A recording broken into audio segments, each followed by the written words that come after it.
चलो भैया, तो आज हम थर्मोडायनेमिक्स का अपना अगला लेक्चर देखने वाले हैं। देखो, थर्मोडायनेमिक्स के अभी तक हमने दो लेक्चर देखा। दो लेक्चर में हमने बेसिक्स ऑफ थर्मोडायनेमिक्स के बारे में बात करी। समझ में आ रही बात? और वो बेसिक्स क्या था? सबसे पहले तो हमने देखा कि थर्मोडायनेमिक्स की लिमिटेशंस क्या क्या थी। थर्मोडायनेमिक्स की लिमिटेशंस ये थी कि वो रेट ऑफ केमिकल रिएक्शन के बारे में नहीं बता रहा था। वो ये नहीं बता रहा था कि रिएक्शन कितने टाइम में होगी। वो ये नहीं बता रहा था कि रिएक्शन कितनी होगी। वो ये कह रहा था कि रिएक्शन तो होगी, लेकिन कब होगी, कितनी होगी, क्या स्पीड रहेगी, भैया वो मेरा काम नहीं है, वो आप किसी कहीं और से देख लो। ये थर्मोडायनेमिक्स की क्या थी भैया? लिमिटेशन थी। समझ में आ रही बात? उसके अलावा थर्मोडायनेमिक्स जो है वो बल्क प्रॉपर्टीज पे काम करता है, मैक्रोमोलिक्यूल्स पे काम करता है। माइक्रोस्कोपिक लेवल पर थर्मोडायनेमिक्स की कोई सिग्निफिकेंस वैल्यू यहाँ पर हम स्टडी नहीं करते। ठीक है, फिर हमने कुछ जनरल प्रॉपर्टीज के बारे में बात देखा। आ रही बात समझ में? कुछ हमारी थर्मोडायनेमिकल प्रॉपर्टीज, कुछ एक्सटेंसिव प्रॉपर्टी थी, कुछ इंटेंसिविटी थी। इंटेंसिव फॉर इंडिपेंडेंट, किससे independent? From the quantity of matter. जो मैटर की क्वांटिटी से क्या होती है? इंडिपेंडेंट होती है, जिसका मैटर से कोई लेना। जैसे टेम्परेचर है, तुमने बीच में दीवार कर दी कमरे के बीच में, तो क्या यहाँ का टेम्परेचर उधर का टेम्परेचर अलग हो गया? नहीं। बीच में दीवार कर दी, क्या यहाँ का प्रेशर उधर का प्रेशर अलग हो गया? नहीं। मॉलिक्यूलर वेट हो गया, पानी का मॉलिक्यूलर वेट 18 है। पानी की मोलैरिटी प्योर वाटर की 18 है। कहीं से भी आप लेके देख लीजिएगा, India, Pakistan, China, Nepal, Bhutan, Bangladesh, Russia, कहीं का भी पानी ले लो, चांद का पानी ले लो। समझ में आ रही बात आपको? उसके अलावा हमने क्या देखा? स्टेट फंक्शन और पाथ फंक्शन देखा। जो पाथ के ऊपर डिपेंड करते हैं वो पाथ फंक्शन, जो पाथ पर डिपेंड नहीं करते, इनिशियल और फाइनल पर डिपेंड करते हैं, वो क्या होते हैं भैया? आपके स्टेट फंक्शन।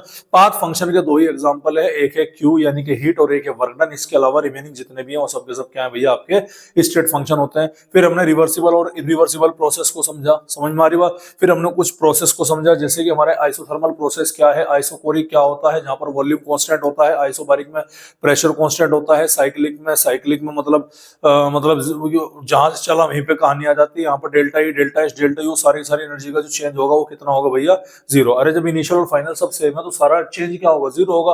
कोई भी अगर डेल्टा निकाल रहा है साइक्लिक में तो वो क्या निकल के आएगा? वो आपका जीरो निकल के आएगा। उसके अलावा एडियाबैटिक में बताया था मैंने आपको, एडियाबैटिक में हीट क्या होती है? Q is equal to delta Q, change in heat is equal to zero. याद रखिएगा। लेकिन एक पॉइंट मेरा याद रखिएगा कि Q is equal to zero का मतलब ये नहीं है कि वो एक्सोथर्मिक या एंडोथर्मिक नहीं हो सकता। समझ में आ रही बात? अपनी इंटरनल एनर्जी को मेंटेन करने के लिए वो एनर्जी गेन भी कर सकता है और एनर्जी रिलीज भी कर सकता है। अगर मैं बात बताऊं कि यहाँ पर ये एक्सोथर्मिक होगा या एंडोथर्मिक होगा तो वो हमें आगे के कॉन्सेप्ट से और अच्छे से समझ में आने वाला है। ठीक है, तो यहाँ पर हमने इतना बेसिक क्या कर लिया था भैया? निपटा लिया था। आज हम इस सीरीज में थर्मोडायनेमिक्स में आगे एक और टॉपिक पढ़ेंगे, जिसका नाम क्या है? जिसका नाम है फर्स्ट लॉ ऑफ थर्मोडायनेमिक्स। लेकिन उससे पहले हमें कुछ चीजों को समझनी जरूरी है। कुछ चीजें जैसे कि क्या है देखिएगा, जो हमने पढ़ा है अब तक क्या है। देखो, अगर हमने सिस्टम को क्या दिया भैया? हीट दिया। सिस्टम को हीट दे रहे हैं, ध्यान सुनिएगा, सिस्टम को हीट दे रहे हैं। सिस्टम क्या दे रहे हैं? हीट। सिस्टम से हीट नहीं निकल रही, तो यहाँ पर क्यू की वैल्यू क्या मानी जाएगी भैया?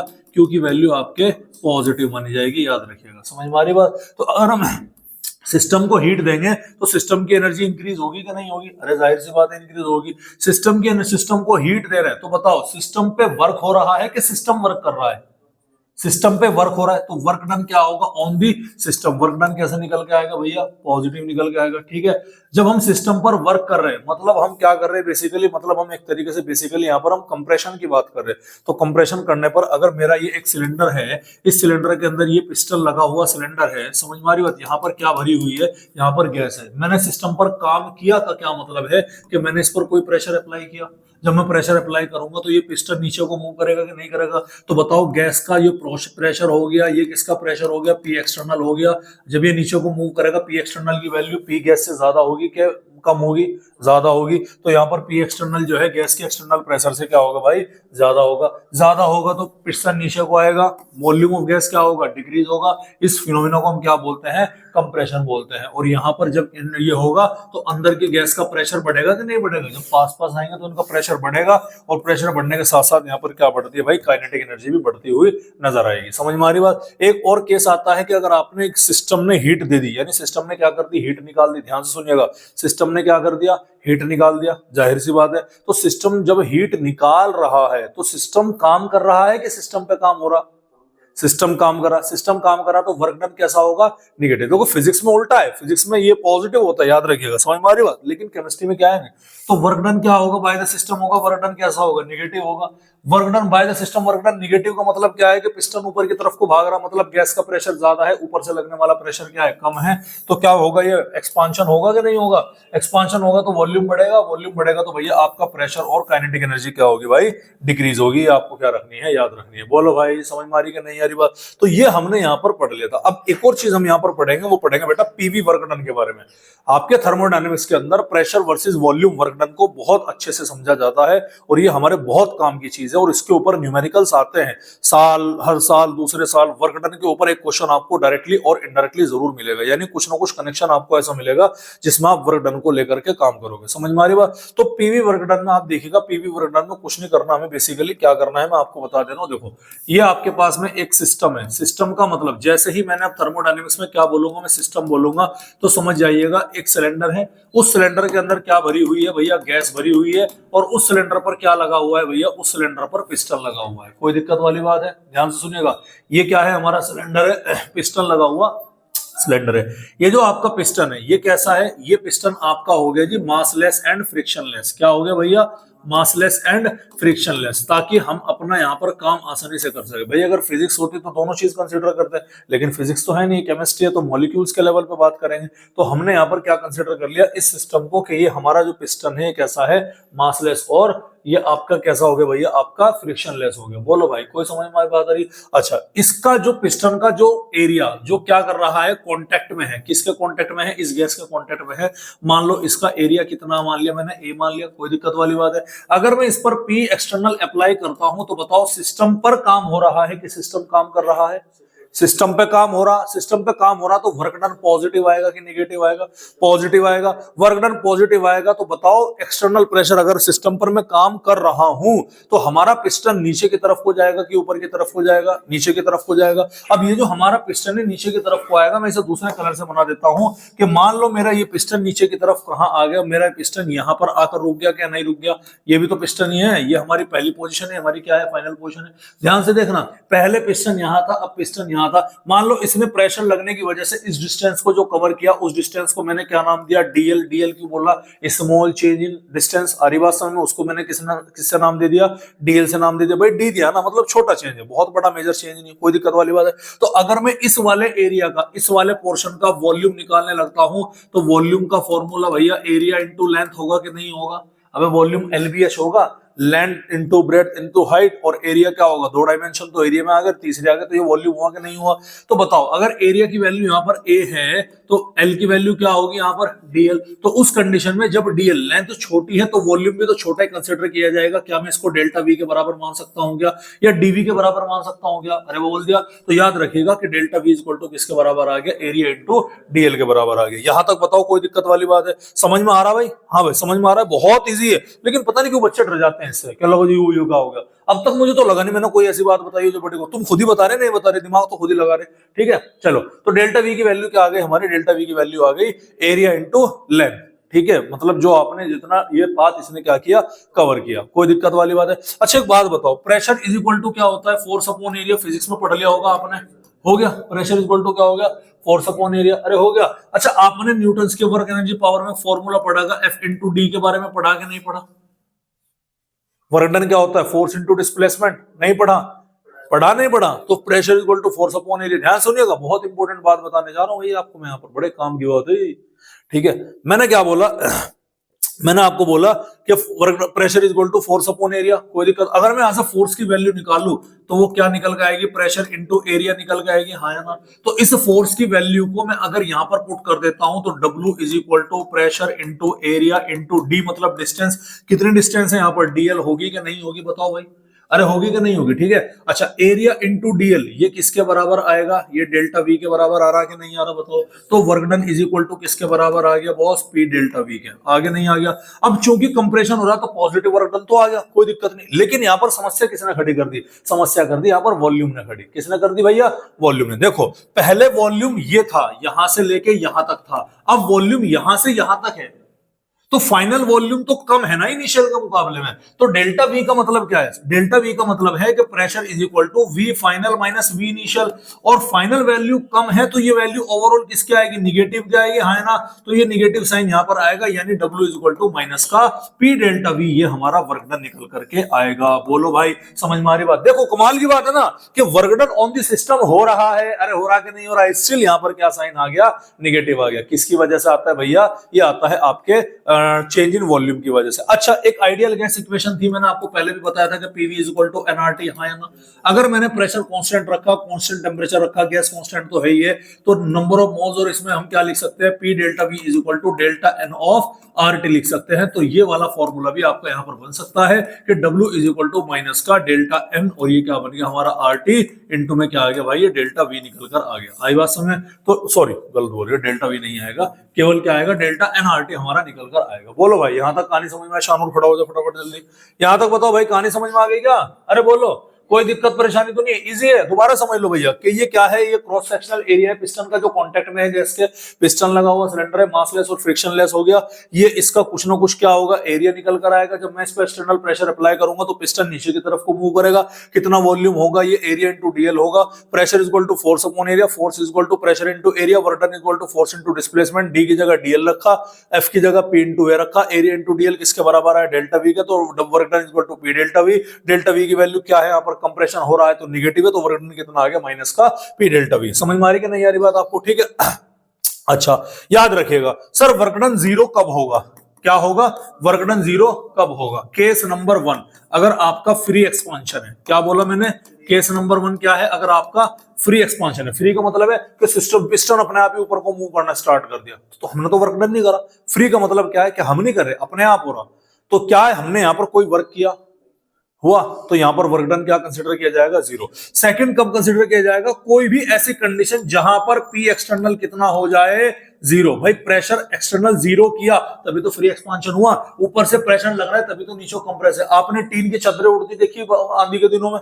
आंधी के टीन की चादरें उड़ जाती है, क्यों उड़ जाती है? सर ऊपर टीन के लगने वाला प्रेशर, नीचे टीन के लगने वाला प्रेशर बैलेंस है। हवा तेज चली तो ऊपर का pressure slightly for a nano second, कुछ सेकंड्स के लिए हटा, और जैसे ही वो हटा तो नीचे के प्रेशर से क्या हुआ? भूम। आरिवासा। तो उस कंडीशन में पी एक्सटर्नल क्या हो गया? जीरो हो गया। सर अगर मैं यहां पर प्रेशर एक्सटर्नल अपना जीरो रख दूं तो क्या वर्क डन जीरो नहीं होगा क्या? तो यहां पर वर्क डन क्या होगा? जीरो होगा। और P external zero free expansion के केस में होगा। और एक केस और है जहां पर क्या लिखा आता है भैया? आपका वैक्यूम लिखा हुआ है, याद रखिएगा। मान लो आपको बहुत बड़ा क्वेश्चन दे दिया कि अल्लाह का दिस गैस चेंजेस फ्रॉम फलाना ढिकाना नमकाना शकराना अटरम सटरम नटरम, ये अल्लाह इसका प्रेशर, ये अल्लाह इसका वॉल्यूम, ये अल्लाह इसका वो प्रेशर तो नहीं सॉरी, ये अल्लाह इसका ये दे रखा, ये वो उसका दे रखा, लेकिन वर्ड दे दिया कि इन वैक्यूम। तो 4 लाइन का आंसर है। इन वैक्यूम दिखते क्या लगा दो? वर्क डन अगर पूछ रहा तो जीरो लगा दो।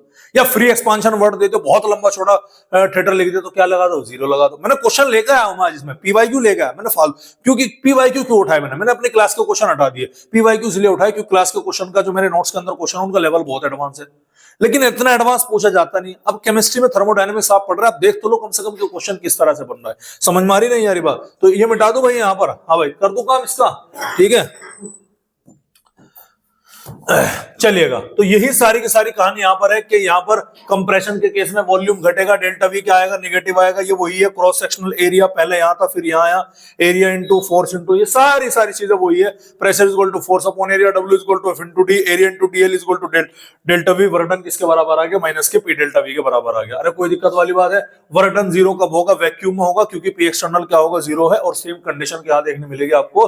फ्री एक्सपांशन के केस में भी आपको देखने मिलती है। तो ये था हमारा वर्क डन। सर ये क्यों पढ़ाया आपने? बेटा फर्स्ट लॉ ऑफ थर्मोडायनेमिक्स में इसी का रोल है, ऐसा नहीं केवल इसका, फर्स्ट लॉ ऑफ थर्मोडायनेमिक्स में इसी का रोल है। चलिएगा, फर्स्ट लॉ ऑफ थर्मोडायनेमिक्स क्या कहता है? फर्स्ट लॉ ऑफ थर्मोडायनेमिक्स होता है law of conservation of energy. Law of conservation of energy बोले तो energy neither be created not destroyed, ना तो आप ऊर्जा को बना सकते हैं ना आप ऊर्जा को नष्ट कर सकते हैं। इसे केवल एक रूप से दूसरे रूप में परिवर्तित किया जा सकता है, इसके अलावा हम कुछ नहीं कर सकते। और इसी को हम क्या बोलते हैं? यही हमारा फर्स्ट लॉ ऑफ थर्मोडायनेमिक्स के बारे में काम करता है, ठीक है। अब ध्यान सुनिएगा। अब मान लो मेरा क्या है? मेरा ये सिस्टम है, हाँ है ना। ध्यान सुनिएगा, इस सिस्टम की कुछ ना कुछ तो इंटरनल एनर्जी होगी, वो मैंने क्या मान ली, E1 मान ली। मैंने इस सिस्टम को क्या दे दिया, Q हीट दे दी। ध्यान से देखिएगा, तो जब Q हीट दे रहा हूं तो मैं सिस्टम पर क्या कर रहा हूं, वर्क डन कर रहा कि नहीं कर रहा, जाहिर सी बात है, सिस्टम को हीट दे रहा तो क्या कर रहा हूं, वर्क डन कर रहा।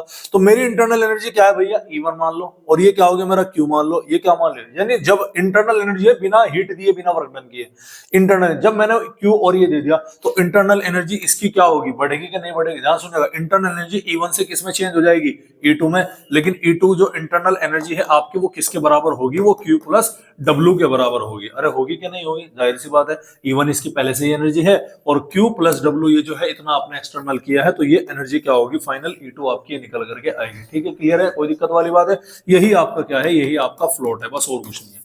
समझ में आ रही बात। अब देख लो क्या बकवास लिख रही है, इफ इनिशियल एंड, जू क्या है भैया, इनिशियल एंड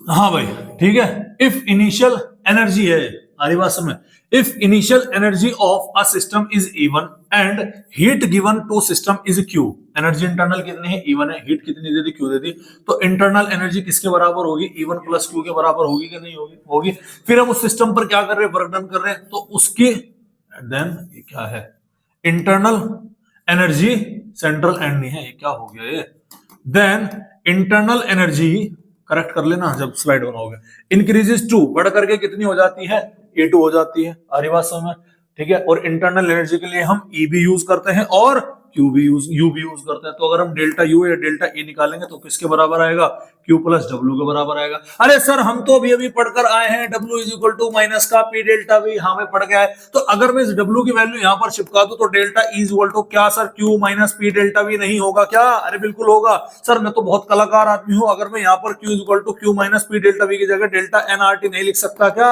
अबे लिख सकते हो भाई, कोई दिक्कत वाली बात नहीं, क्वेश्चन कराऊंगा इसके ऊपर, काफी क्वेश्चन है, ठीक है। तो यही क्या है हमारा delta is equal to Q plus W, हमारा फर्स्ट लॉ ऑफ थर्मोडायनामिक्स है, पहला फॉर्मूला जो आपको क्या रखना है भैया, याद रखना है, ठीक है। अब हम थर्मोडायनामिक्स के अलग अलग केस पढ़ते हैं कि किस केस में यहाँ पर क्या क्या ये चीजें देखने मिलती है। फ्लोट के किसके पढ़ रहे हैं भैया, फ्लोट के। फर्स्ट लॉ ऑफ थर्मोडायनामिक्स क्या है भैया, सर ये है हमारा delta E is equal to Q plus W, ये है, समझ में आ रही बात। सबसे पहला केस है sir isothermal process. Isothermal process का मतलब क्या है कि डेल्टा T की वैल्यू क्या है, 0 है। ध्यान सुनिएगा, डेल्टा T की वैल्यू क्या है, 0 है। और आइसोथर्मल प्रोसेस में एक और चीज याद रखिएगा कि डेल्टा E की वैल्यू भी कितनी निकल कर आएगी, 0 निकल कर आती है। सर अगर डेल्टा E की वैल्यू 0 निकल कर आई तो क्या Q प्लस W 0 के बराबर हुआ कि नहीं हुआ, हाँ है ना। तो पॉसिबिलिटी क्या है कि अगर मैं Q इज इक्वल टू या तो माइनस W कर दूं, हाँ है ना, या minus Q is equal two plus का W कर दूं, समझ पा रहे नहीं समझ पा रहे। तो यहां से हिंट क्या मिला, सर आइसोथर्मल प्रोसेस के अंदर अगर आप सिस्टम को हीट दे रहे हो तो वर्क डन कौन करेगा, सिस्टम करेगा, नहीं समझे भाई, निगेटिव है ना। आइसोथर्मल प्रोसेस में फर्स्ट लॉ ऑफ थर्मोडायनेमिक्स की बात हो रही है, अगर आप सिस्टम को हीट दे रहे हो, सिस्टम को क्या कर रहे हैं, हीट दे रहे हो, तो वर्क डन कौन करेगा, सिस्टम करेगा। और अगर आप सिस्टम पर काम कर रहे हो तो सिस्टम क्या करेगा, एनर्जी को रिलीज करेगा। यही क्या है इन आइसोथर्मल केसेस में फर्स्ट लॉ ऑफ थर्मोडायनेमिक्स है। अरे बोलो भाई समझ में आ रही कि नहीं यारी बात। तो ये लिखा भी है कि Q is equal to minus का W, यानी जब आप सिस्टम को हीट दे रहे हो वर्क डन कौन कर रहा है, सिस्टम है। तो heat absorb by system is equal to work done by the system. जितनी सिस्टम को आप हीट दोगे उतना ही सिस्टम क्या करेगा, वर्क डन करेगा। और जितना सिस्टम आपका क्या करेगा, जितना सिस्टम हीट रिलीज करेगा उतना ही सिस्टम पर आपको क्या करना पड़ेगा, काम करना पड़ेगा। ये चीज मैंने आपको यहां पर समझाई, समझ में आ रही बात। दूसरी चीज क्या है, साइक्लिक प्रोसेस। मैंने क्या बोला, साइक्लिक में कोई सा भी delta E, delta U, delta G, delta V, सारे के सारे साइक्लिक में क्या है भैया, 0 है। जब साइक्लिक में डेल्टा E की वैल्यू 0 आ गई तो फॉर्मूला क्या है, delta is equal to Q plus W, ये 0 आ गया तो again Q plus W is equal to 0। यानी कि जो केस आइसोथर्मल का है एज इट इज किसका है भैया, साइक्लिक का है। समझ में आ रही बात, यहां पर भी सेम सिचुएशन निकल करके आएगी। बोलो भाई समझ में आ रही कि नहीं आ रही बात। चलिएगा तीसरा केस हम चलते हैं एडियाबैटिक प्रोसेस। एडियाबैटिक प्रोसेस का मतलब क्या है कि जहां पर Q इज इक्वल टू 0 है, क्या है भैया, Q is equal to 0, delta Q is equal to क्या है, 0। आप यहां पर इंटरनल एनर्जी में कोई चेंज किसी प्रकार से नहीं कर रहे। सवाल ये है, वही मैंने जो बताया आपको कि सर अगर Q की वैल्यू 0 है तो क्या सिस्टम की मतलब टेम्परेचर मतलब भी कांस्टेंट होगा क्या, नहीं, याद रखिएगा। अपने इंटरनल एनर्जी को मेंटेन करने के लिए, अपने मतलब Q इज इक्वल टू 0 उसको करने के लिए वो टेम्परेचर एनर्जी मतलब टेम्परेचर बढ़ भी सकता है और क्या हो सकता है, घट भी सकता है, यानी टेम्परेचर वेरिएबल है यहाँ पर, याद रखिएगा। एडियाबैटिक में केवल Q की वैल्यू 0 होगी, डेल्टा T की वैल्यू 0 नहीं होती, याद रखिएगा। समझ में आ रही बात? तो Q की वैल्यू क्या है, 0 है, टेम्परेचर क्या हो सकता है, चेंज हो सकता है। अब ध्यान सुनिएगा, तो delta E is equal to क्या आ गया, Q प्लस W, हाँ या ना? अगर Q की वैल्यू 0 है तो डेल्टा E की वैल्यू किसके बराबर होगी, W के बराबर होगी। दो केस हैं, एक तो ये दोनों के दोनों क्या हो, पॉजिटिव, एक क्या हो, नेगेटिव। अगर आप सिस्टम पर वर्क डन कर रहे हैं, अगर आप सिस्टम पर क्या कर रहे हैं, वर्क डन कर रहे हैं, सिस्टम पर वर्क डन कर रहे हैं, तो वर्क डन की वैल्यू क्या होगी, निगेटिव, पॉजिटिव होगी, पॉजिटिव आएगी। वर्क डन की वैल्यू पॉजिटिव आएगी तो जो आपके डेल्टा ई यानी इंटरनल एनर्जी है वो भी वैल्यू क्या आएगी, पॉजिटिव। अब ध्यान सुनिएगा, डेल्टा ई का मतलब क्या, energy final minus energy initial हुआ कि नहीं हुआ, दिमाग लगाइएगा। अगर एनर्जी फाइनल माइनस इनिशियल की वैल्यू पॉजिटिव है, मतलब सिस्टम की एनर्जी पहले से बढ़ी होगी कि नहीं बढ़ी होगी, और सिस्टम की एनर्जी पहले से कब बढ़ी होगी, जब टेम्परेचर बढ़ा होगा, दिमाग लगाओ। तो यही तो है सर, अगर डेल्टा ई बराबर क्या है, डब्ल्यू है, ये क्या निकल के आ रहा है बॉस, पॉजिटिव निकल के आ रहा है, मतलब work done on the system हो रहा है ना। ये किसके इक्वल है, ये चेंज इन इंटरनल एनर्जी के इक्वल है, मतलब यहां पर एनर्जी का इंक्रीमेंट हो रहा है और टेम्परेचर का क्या हो रहा है, इंक्रीमेंट हो रहा है। लेकिन अगर आपका डेल्टा ई बराबर डब्ल्यू, ये किसके आ रहा भैया, ये निगेटिव आ रहा। समझ में आ रही बात, ध्यान से देखिएगा। तो डेल्टा ई की वैल्यू अगर आपकी नेगेटिव है, मतलब जो ई फाइनल माइनस ई इनिशियल है, ये पूरी की पूरी वैल्यू क्या होगी, नेगेटिव होगी, मतलब ये वैल्यू छोटी है, वैल्यू बड़ी। ये वैल्यू छोटी कब होगी, जब इंटरनल एनर्जी घटी होगी। इंटरनल एनर्जी कब घटी होगी, जब इसकी मतलब जाहिर सी बात है टेम्परेचर क्या होगा, कम हुआ होगा। तो एनर्जी अगर यहाँ पर घटाएंगे तो टेम्परेचर भी क्या होगा, यहाँ पर डिक्रीज होगा। ये स्टेटमेंट वाले क्वेश्चन होते हैं, समझ में आ रही बात, क्लियर है, याद रखिएगा। अगला उसका आता है आइसोकोरिक। अगला क्या आता है भैया, आइसोकोरिक का मतलब क्या है सर, जहां पर डेल्टा वी की वैल्यू क्या हो गई, 0 हो गई। आ रही बात समझ, जहां पर डेल्टा वी की वैल्यू क्या हो गई, 0। अब आप बोलो सर डेल्टा वी कहां से आया, अबे याद करो, delta E is equal to क्या था, Q प्लस डब्ल्यू। अबे था क्या, Q minus P delta V आया, निकल के आया। डेल्टा वी की वैल्यू क्या है, 0, तो डेल्टा ई किसके बराबर हो गई, Q के बराबर हो गई। वहां पर पीछे में उसमें जो आपका था एडियाबैटिक में क्या था, डेल्टा ई किसके बराबर था, डब्ल्यू के बराबर था। यहाँ पर डेल्टा ई किसके बराबर है, Q के बराबर है। सिचुएशन तो सेम भी यहाँ पर आएगी सर, अगर ये वैल्यू पॉजिटिव होगी तो मतलब इंटरनल एनर्जी बढ़ेगी, टेम्परेचर भी बढ़ रहा है, हीट आप सिस्टम को दे रहे हैं। अगर डेल्टा ई की वैल्यू नेगेटिव होगी, मतलब हीट सिस्टम रिलीज कर रहा है, टेम्परेचर कम होगा और यहाँ पर इंटरनल एनर्जी भी डिक्रीज होगी। सारी की सारी कहानी क्या है, सेम है, समझ में आ रही है। लेकिन एक चीज तुमने नोट करी कि आइसोकोरिक प्रोसेस पे जो आपके डेल्टा ई यानी कि जो आपकी हीट होती है ना, हीट वो किसके बराबर होती है, वो आपकी इंटरनल एनर्जी के बराबर होती है। पॉइंट याद रखिएगा कि एट कांस्टेंट वैल्यू Q किसके बराबर होगा, डेल्टा ई के बराबर होगा। और ये आपको कैसे आया है, मैंने सारी की सारी चीजें आपको यहाँ पर बता दी, ठीक है, क्लियर है, ये ऑलरेडी बता दिया। अगर Q equal to 0, delta equal to Q जो है हमारा, अगर वो पॉजिटिव है तो सिस्टम की एनर्जी बढ़ रही है, टेम्परेचर बढ़ रहा है। अगर वो निगेटिव है, सिस्टम की एनर्जी घट रही है और टेम्परेचर भी डिक्रीज हो रहा है। आपने क्या रखना है भाई, याद रखना है, ठीक है। एक और प्रोसेस आता है जिसको हम क्या बोलते हैं, आइसोबारिक। बारिश आ रही क्या, देखना जरा गेट खोल के एक बार, मुझे लग रहा आ रही।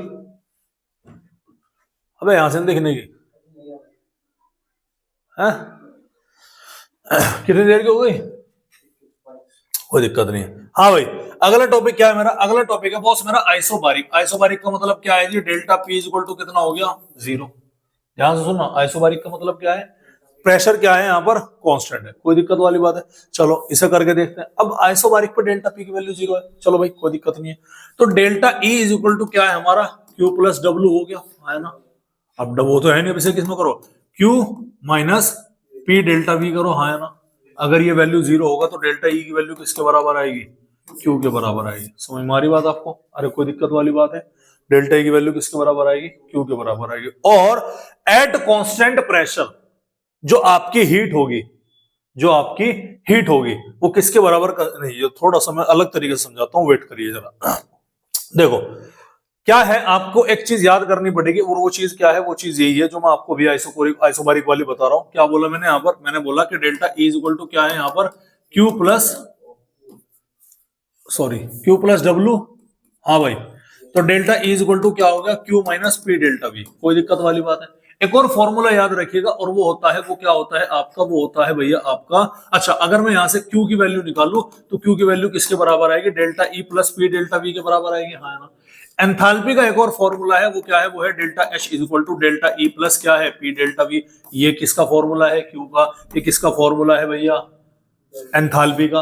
आ रही बात टोटल एंथैल्पी का। तो क्या यहां से बोल सकता हूं कि Q बराबर डेल्टा H के आया कि नहीं आया? तो याद रखिएगा एट कांस्टेंट प्रेशर हीट को ही हम क्या बोलते हैं भैया? डेल्टा H यानी एंथैल्पी चेंज बोलते हैं। At constant volume Q P को क्या बोलते हैं? Q को हम क्या बोलते हैं भैया? डेल्टा E बोलते हैं। समझ में आ रही बात? कांस्टेंट प्रेशर पर Q की वैल्यू क्या होगी भैया आपके?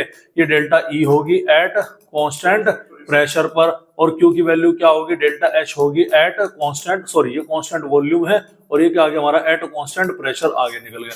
तो at constant pressure Q equal to क्या हो गया? डेल्टा H हो गया। Since delta equal to Q plus W होगा तो एट कांस्टेंट प्रेशर रिप्लेस कर दो Q को विच डेल्टा H से। अगर आप Q को किससे रिप्लेस कर दो? डेल्टा H से, तो यहाँ पर आपका फॉर्मूला क्या बनेगा? Delta E। ये डेल्टा E इक्वल टू क्या है? Q प्लस W है ना। अगर मैं इसे क्या कर दूं? रिप्लेस कर दो Q को किससे? डेल्टा H से। तो डेल्टा E इक्वल टू किसके बराबर आ गया? Delta H। वर्क डन की वैल्यू रख दो माइनस का P डेल्टा V, और डेल्टा H की वैल्यू मैं यहाँ से निकालूंगा, क्या बनेगी? Delta E equal to delta E plus P delta V। आपको क्या रखना है भैया? याद रखना है, ठीक है।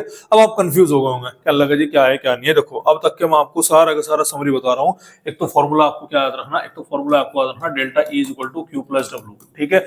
एक याद रखना work equal to P delta V, कोई दिक्कत वाली बात है। एक याद रखना P delta V is equal to delta N of RT। हो गए दो? अरे कोई दिक्कत वाली बात है।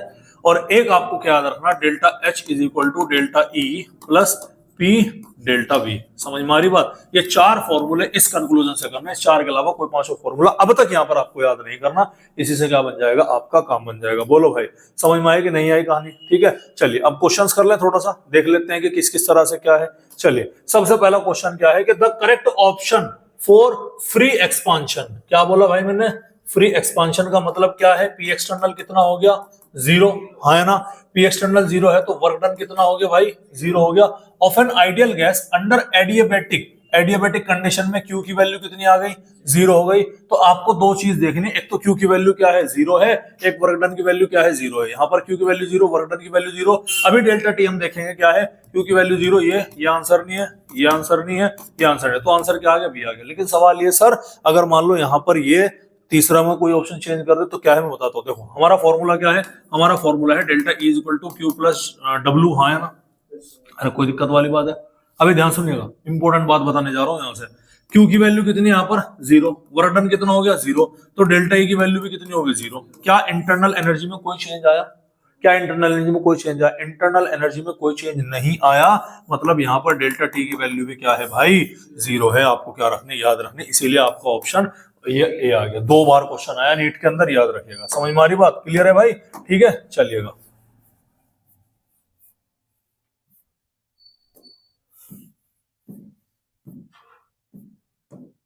ठीक है भाई, चलिएगा। अगला क्वेश्चन क्या है सर? Under isothermal condition. कौन सी कंडीशन दे दी भैया?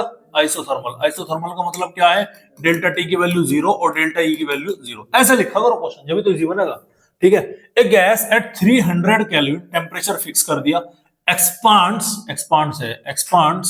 ठीक है, from 0.1 litre to 0.25 litre against a constant external pressure, जिसकी वैल्यू कितनी आ गई? 2 बार हो गई। तो आपको बताना है कि work done by the gas कितना हो गया, जबकि आपको एक बार की वैल्यू कितनी दे रखी है? 100 जूल। वर्क डन पूछा ना sir, W work done equal to minus का P डेल्टा V, कहानी खत्म। माइनस का P की वैल्यू कितनी है जी हमारी? 2 बार। आंसर जूल में है, देख लो। और बार को कन्वर्ट करना है किसमें? जूल में। तो 1 बार किसके बराबर है? 100 जूल। तो 2 इंटू 100 हो गया, हाँ है ना। ठीक है। Delta V final minus V initial. V final कितना है? 0.25। V इनिशियल कितना है? 0.10। अरे होगा नहीं होगा? तो ये माइनस का 2 इंटू 100 इंटू में 0.25 से बचा 0.15 बचा, 1 पॉइंट से 1 और 1 2 खत्म, 15 दूनी क्या आंसर आ गया? माइनस का 30 जूल। तो इसका आंसर क्या आ गया? इसका आंसर ए आ गया। बोलो भाई कहानी समझ में आई क्या? अरे क्लियर है क्या? इसमें कोई लंबी छोटी कहानी है? सब PYQ है, हरी बात समझिए, सब PYQ है। यहां से ज्यादातर वर्क डन का क्वेश्चन बनेगा। अगला क्वेश्चन देखिएगा। आइडियल गैस, क्या बोला मैंने? आइडियल गैस एक्सपांड्स है, ठीक है। आइसोथर्मल एक्सपांड करी, मतलब डेल्टा T की वैल्यू क्या है बॉस? 0। डेल्टा E की वैल्यू क्या है? 0। बार बार लिखो, क्यों लिख रहे हैं? ताकि हमें रिकॉल रहे चीजें, समझ में। भले इसका यूज नहीं हुआ, मुझे पता है इसमें वर्क डन पूछ रखा है, इसमें कोई काम, लेकिन लिखो डेल्टा E की वैल्यू क्या है, लिखो। समझ में आ रही बात आपको? ठीक है, क्लियर है, चलिएगा। फ्रॉम 10 की पावर -3 मीटर क्यूब से 10 की power -2 metre cube at 300 kelvin against a constant pressure of 10 to the power 5 newton per metre square. ठीक है, work done on the gases, आपको वर्क डन कैलकुलेट करना। अब ध्यान सुनिएगा, देखो work done is equal to क्या होगा, माइनस का पी डेल्टा वी, हाँ या ना। देखो क्या प्रेशर दे रखा, कांस्टेंट प्रेशर कितना है, 10 टू द पावर 5 है, चलिएगा तो माइनस का 10 टू द पावर 5 हो गया। डेल्टा वी कहां से कहां दे रखा, इनिशियल ये है, फाइनल ये है। अरे है क्या डेल्टा वी भाई, एक्सपांड मतलब वॉल्यूम चेंज हो रहा ना, तो फाइनल क्या है 10 की पावर -2 माइनस 10 की पावर क्या आ गया, माइनस का 3 आ गया। बोलो भाई यहां तक समझ में आएगी बात आपके, अरे क्लियर है। ठीक है, अब इसे कैसे सॉल्व करेंगे, -10 की पावर 5 इज इक्वल टू ये क्या बचेगा, ये बचेगा आपका 9 इंटू 10 की पावर -3। ऐसा ही आपने कैसे निकाल दिया, डायरेक्ट निकला मैंने, मुझे पता है। ठीक है, चलेगा। अब कैसे, देखो मैंने कैसे किया, यहाँ पे 10 की पावर -2 है, 10 की पावर -3 है, आ रही बात समझ में, तो 1 का डिफरेंस हुआ नहीं हुआ, तो 10 में से 1 माइनस कर दिया और बाद वाली रख दी मैंने, कोई दिक्कत वाली बात नहीं है, मैं आपको समझाता हूँ। 10 की पावर -2 कैसे लिख सकता हूँ, 1/100।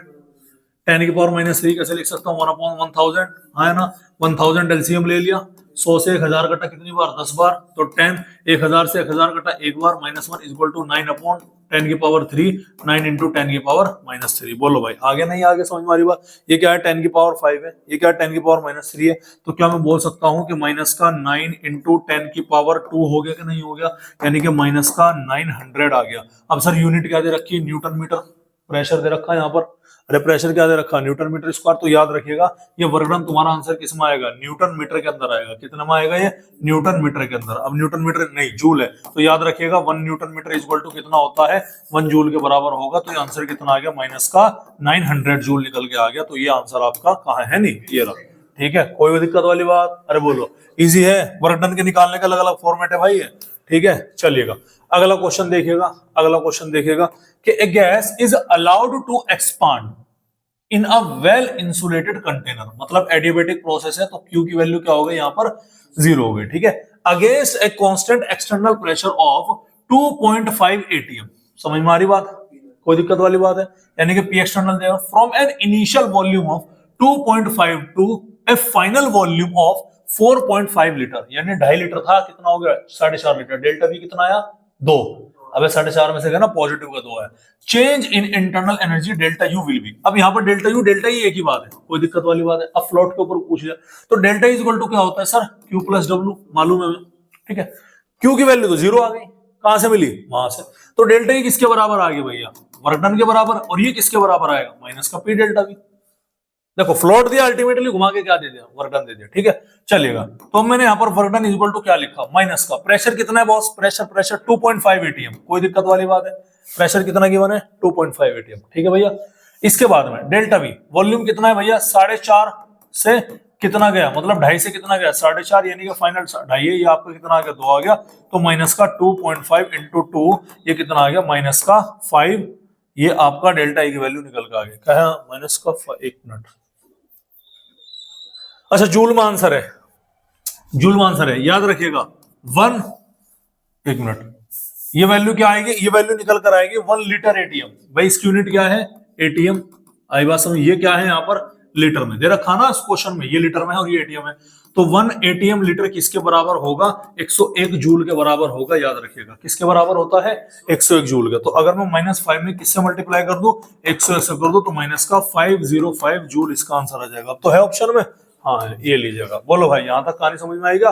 तो यूनिट कैसे बनाई मैंने, यूनिट बनाई कि सर प्रेशर की यूनिट एटीएम में क्वेश्चन में गिवन है, मैंने अपनी तरफ से नहीं ली, वॉल्यूम लीटर में गिवन है, मैंने अपनी तरफ से नहीं लिया, तो 1 एटीएम लीटर किसके बराबर होगा, 101 जूल के बराबर होगा। समझ में आ रही बात आपको, आपको पता लग गया दो चीजें, क्या पता लग गई आपके, एक तो आपको पता लग गया कि 1 बार कितने किसके बराबर लेना, लगभग 100 जूल के बराबर लेना। ठीक है, एक आपको पता लग गया 1 एटीएम लीटर किसके बराबर लेना, आपको 101 जूल के बराबर लेना, और एक आपको पता लग गया 1 न्यूटन मीटर किसके बराबर लेना, आपको 1 जूल के बराबर लेना। 3 यूनिट आपको यहां से पता लग गया, ध्यान दीजिएगा। समझ में आ रही बात, चलिएगा अगला क्वेश्चन देखते हैं भैया।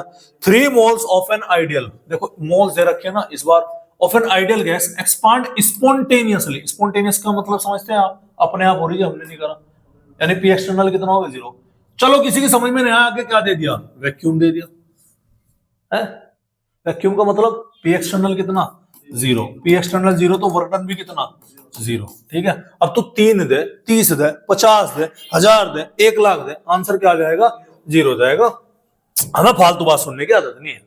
आ रही बात समझ? चलिए 2 क्वेश्चन हो रहे हैं हमारे लास्ट में, एक ये वाला क्वेश्चन अच्छा क्वेश्चन है, ठीक है, क्लियर है। अब ध्यान दीजिएगा, एज्यूम ईच रिएक्शन, क्या है भैया आपका, assume each reaction is carried out in an open container. याद करो डे 1 पे क्लास मैंने बोला कि जब भी आपका कंटेनर ओपन है तो प्रेशर क्या होगा भाई, कांस्टेंट होगा, मतलब डेल्टा पी की वैल्यू किसके बराबर होगी, 0 के बराबर होगी। समझ में आ रही बात, डेल्टा पी की वैल्यू किसके बराबर होगी, 0 के बराबर होगी। Container for which reaction delta H is equal to delta E, कौन सी ऐसी रिएक्शन है जिसके लिए डेल्टा एच की वैल्यू किसके बराबर होगी, डेल्टा ई के बराबर होगी। क्या कहीं आपने कोई रिलेशन पढ़ा delta H is equal to delta E वाला, क्या रिलेशन था, जल्दी बोलो शाबाश।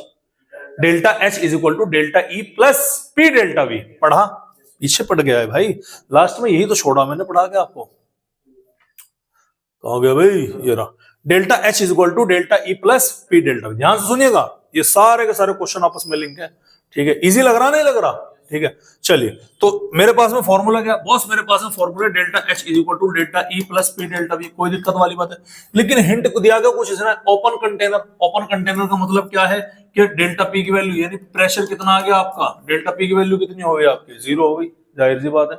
अभी ध्यान से देखना मेरी बात है, कोई दिक्कत वाली बात है भाई, अबे हाँ शांति तो रख जरा, ये क्या हो गया, ये यानी कि आपको क्या करना पड़ेगा, अच्छा और छोटों से भी, ये क्या है आपका पी डेल्टा वी, प्रेशर क्या है कांस्टेंट है, तो मैं क्या यहाँ पर डेल्टा ई प्लस पी की जगह डेल्टा एन आर टी नहीं लिख सकता क्या, PV equal to N R T होगा, नहीं होगा सर, आर और टी का तो यहाँ पर कोई जिक्र नहीं किया, तो दोनों के दोनों क्या है कांस्टेंट है। तो अगर मैं ये पूरी की पूरी फ्रैक्शन 0 मुझे करनी है तो number of moles delta N की वैल्यू 0 कर दूं, क्योंकि टेम्परेचर तो 0 पॉसिबल नहीं है, अरे कुछ ना कुछ तो टेम्परेचर होगा, आर तो गैस कांस्टेंट है, वैल्यू फिक्स है, क्या 0 कर दो, डेल्टा एन, और डेल्टा एन कैसे निकला था इक्विलिब्रियम में, याद है, प्रोडक्ट गैसियस प्रोडक्ट के number of moles minus gaseous reactant का नंबर ऑफ मोल्स। अब इधर देखो, इधर गैस के कितने हैं, 2, इधर गैस का 1 आ गया, इधर गैस का 2 आ गया, तो 2 और 1 इधर 3 हो गए, इधर 2 हो गए, तो 2 माइनस 3 माइनस का 1 आरटी आएगा, वो हमारा बाद में बनेगा, ये ऑप्शन हमारा करेक्ट नहीं है, ठीक है। इधर गैस के कितने हैं, 2, इधर गैस का 1 है, इधर गैस का 1 है, 1 और 1 कितना, 2, रिएक्टेंट पे भी 2, प्रोडक्ट पे भी 2, तो डेल्टा एन की वैल्यू क्या है, 0 आ जाएगी, इसका आंसर है। और भी आगे चेक कर लेना, कोई बात नहीं है। ये गैस के कितने हैं, 2 है, ये गैस का कितना है, 1 है, तो 2 और 1 कितना हो गया, इधर 3 हो गया, ये गैस का इधर 2 है, सॉलिड है, कोई वैल्यू नहीं है, तो 3 माइनस 2 कितना आ गया, 1 आ गया, तो डेल्टा एन भी 0 नहीं होगा। ये गैस का इधर कितना है, 1 है, ये गैस का इधर कितना है, 1 है, ये कितना इधर 1 है, इधर क्या आया आपका 2 आया, इधर क्या 1 आया, 2 माइनस 1 इक्वल टू 1, इसीलिए आपका ऑप्शन बी चला गया। समझ में आ रही बात, कोई ऐसा रॉकेट साइंस नहीं, बहुत ईजी है। क्वेश्चन दिख रहा तुम्हें, कैमरे में दिख रहा, विजिबल है, साफ, मतलब पढ़ पा रहा तू, पढ़िए। C3H8 गैस, 5O2 गैस, और सर 3CO2 गैस है और 4H2O लिक्विड है। बस ठीक है, चलेगा। अगला क्वेश्चन क्या है कि फॉर अ रिएक्शन क्या है, C3H8 प्लस 5O2, इससे क्या बनता है हमारा, 3 मॉलिक्यूल कार्बन डाइऑक्साइड के और 4 मॉलिक्यूल वाटर के लिक्विड के बनते हैं। याद रखना मेरी बात, एट कांस्टेंट टेम्परेचर पर दिया गया है और क्वेश्चन पूछा गया है कि delta H minus delta E क्या निकालना है। मेरे पास फॉर्मूला है delta H is equal to delta E plus क्या माइनस क्या आ गया हमारा, प्लस का पी डेल्टा वी। यहाँ पर गड़बड़ करेगा बच्चा, क्योंकि बच्चों को माइनस का पी डेल्टा वी लिखने की आदत थोड़ी ना, लेकिन याद करो ये हमने घुमा के लाए थे, आई बात समझ, ये इधर माइनस का था, इधर लेके क्या है, प्लस का है, तो डेल्टा एच माइनस डेल्टा ई किसके बराबर आएगा, पी डेल्टा वी के बराबर आएगा। अरे कोई दिक्कत वाली बात है, ठीक है। अच्छा इक्वेशन दे रखी है तो इसकी जगह क्या लिखना, डेल्टा एन आर टी लिखना है, ठीक है, आर टी के टर्म में तो आंसर है, तो डेल्टा एन की वैल्यू निकाल लो क्या है। अब डेल्टा एन, इधर कितना है लिक्विड, कोई वैल्यू नहीं है, इधर कितना है गैस, गैस के लिए इधर कितना आ गया, 3 आ गया, इधर गैस के लिए 5 आ गया, और इधर क्या आ गया, 1 आ गया, तो 5 और 1 कितना, 6 आ गया, इधर कितना आ गया, 3 आ गया, तो प्रोडक्ट माइनस रिएक्टेंट कितना आ गया, माइनस का 3, अरे आ गया नहीं आ गया, तो डेल्टा एन की वैल्यू क्या, माइनस का 3 यानी माइनस का 3 आर टी, इसका आंसर निकल के आएगा। बोलो भाई यहां तक कहानी समझ में आई। तो ये क्या था हमारा, ये था हमारा थर्मोडायनेमिक्स का क्या था भाई, हमारा फर्स्ट लॉ निकल के आया। कोई दिक्कत वाली बात है, अभी फर्स्ट लॉ ऑफ थर्मोडायनेमिक्स पूरी तरह से कंप्लीट नहीं हुआ, इसके बारे में अभी हम थोड़ी सी चीजें क्या करेंगे और देखेंगे। मैंने बहुत सिंप्लीफाई करके लेक्चर आपको समझाने की कोशिश करी है, उम्मीद है लेक्चर समझ में आएगा, लेकिन मैं बता रहा हूँ ये थर्मोडायनेमिक्स ही आपकी समझ में तब बैठेगा जब आप इसको आज का आज देखोगे, इसके सवाल आज के आज ही करोगे, इसका पीवाईक्यू आज का आज ही लगाओगे, तो ही बेटा आपका इससे क्या बनेगा, काम बनेगा, अदरवाइज आपका नुकसान होगा। मैं पहले बता रहा हूँ, समझ में आ रही बात। उम्मीद है यहाँ तक आपको कहानी समझ में आई होगी, और इसी के साथ हमारे आज के मुख्य समाचार समाप्त हुए। नमस्कार।